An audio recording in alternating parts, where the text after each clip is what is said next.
ನಮಸ್ಕಾರ. ಇಂದು ನಾವು ಸಬ್ಬಸಿಗೆ ಸೊಪ್ಪಿನ ಚಪಾತಿ ಮತ್ತು ಗೋರಿಕಾಯಿ ಪಲ್ಯ ಮಾಡೋಣ.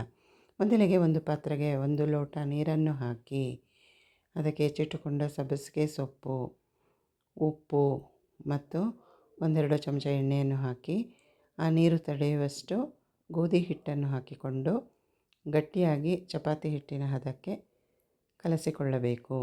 ನಾವು ಇಲ್ಲಿ ಸಬ್ಬಸಿಗೆ ಸೊಪ್ಪಿನ ಬದಲಾಗಿ ಮೆಂತ್ಯದ ಸೊಪ್ಪು, ಪಾಲಕ್ ಸೊಪ್ಪು ಅಥವಾ ಎಳೆ ನುಗ್ಗೆ ಸೊಪ್ಪನ್ನು ಕೂಡ ಇದೇ ರೀತಿ ಹಾಕಿ ಕಲಸಿಕೊಂಡು ಚಪಾತಿ ಮಾಡಿಕೊಳ್ಳಬಹುದು.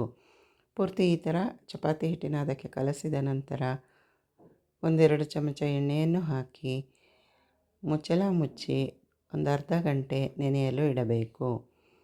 ಅರ್ಧ ಗಂಟೆಗಳ ನಂತರ ಹಿಟ್ಟು ಚೆನ್ನಾಗಿ ನೆಂದಿರುತ್ತದೆ.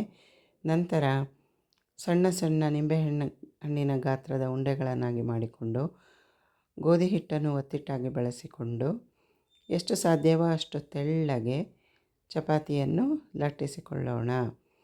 ನಂತರ ಒಂದು ತವವನ್ನು ಬಿಸಿಗಿಟ್ಟು ತವ ಚೆನ್ನಾಗಿ ಬಿಸಿಯಾದ ನಂತರ ಚಪಾತಿಯನ್ನು ತವದ ಮೇಲೆ ಹಾಕಿ ಸ್ವಲ್ಪ ಬೆಂದ ನಂತರ ತಿರುಗಿಸಿ ಅರ್ಧ ಚಮಚ ಎಣ್ಣೆ ಅಥವಾ ತುಪ್ಪವನ್ನು ಸವರಿ ಎರಡೂ ಬದಿಯಲ್ಲೂ ಹದವಾಗಿ ಬೇಯಿಸಿಕೊಂಡರೆ ರುಚಿಕರವಾದ ಸಬ್ಬಸಿಗೆ ಸೊಪ್ಪಿನ ಚಪಾತಿ ಸವಿಯಲು ಸಿದ್ಧ.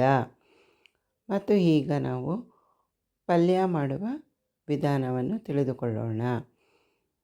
ಇದೇ ರೀತಿ ಎಲ್ಲ ಚಪಾತಿಗಳನ್ನು ಬೇಯಿಸಿಟ್ಟುಕೊಂಡ ನಂತರ ಗೋರಿಕಾಯನ್ನು ತುದಿ ಮುರಿದು ತೊಳೆದು ಸಣ್ಣಗೆ ಹೆಚ್ಚಿಟ್ಟುಕೊಳ್ಳೋಣ.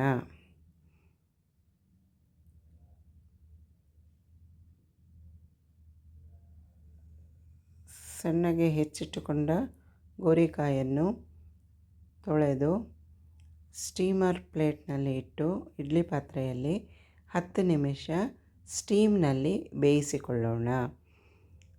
ಅಷ್ಟರಲ್ಲಿ 1-2 ಟೊಮೆಟೊವನ್ನು ತೊಳೆದು ಹೆಚ್ಚಿ ಮಿಕ್ಸಿ ಜಾರಿಗೆ ಹಾಕಿ ಟೊಮೆಟೊ ಪ್ಯೂರಿಯನ್ನು ರೆಡಿ ಮಾಡಿಕೊಳ್ಳೋಣ.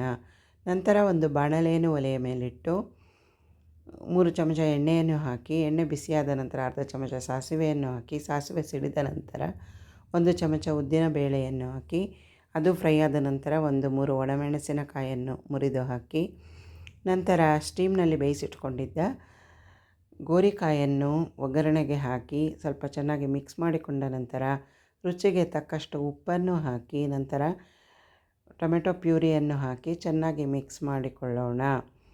ನಂತರ ಸ್ವಲ್ಪ ನೀರನ್ನು ಹಾಕಿ ಕನ್ಸಿಸ್ಟೆನ್ಸಿ ಸರಿ ಮಾಡಿಕೊಂಡು ಅದಕ್ಕೆ ಹೆಚ್ಚಿಟ್ಟುಕೊಂಡ ಕರಿಬೇವಿನ ಸೊಪ್ಪು ಮತ್ತು ಕೊತ್ತಂಬರಿ ಸೊಪ್ಪನ್ನು ಹಾಕಿ ತೆಂಗಿನಕಾಯಿ ತುರಿ ಹಾಕಿದರೆ ಚಪಾತಿ ಮತ್ತು ಪಲ್ಯ ಸವಿಯಲು ಸಿದ್ಧ.